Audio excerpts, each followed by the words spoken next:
Што те натера да отидеш во Софија? Зашо не отиде во Белград или на ФДУ? Бевме ние во Белград, ама јас бев на режија. И Хуго Клајн, читајќи го тоа што експликацијата која што сум имал, затоа што така беа експликација и монолог и ова, без разлика дека си на режија. И он ме праша, дали сте вие сигурни дека сакате на режија? Јас да, сите мои другари. Да и не падна, само Владе Милчин мислам положи.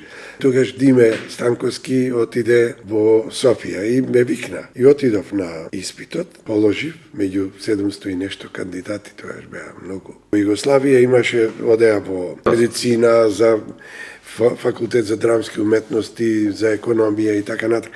Имаше реципроцитет меѓу државите, меѓу Бугарија, Русија. Иначе јас имав стипендија од драмски. Кумот мој Чичко Тодорче Николовски врвни гении на македонскиот театар. Вика се, чуре, ќе дојдеш, татко ти го основал овој театар заедно со нас, ти ќе мора да бидеш во МНТ, а ние со срцето, со све бевме во драмски. Ајде, сега куме, за да подпишеме за ова, ај ние ќе размислиме со Мето заедно. Дедо ти Мето. Си отидовме во драмски, подпишавме кај Ристи и останавме.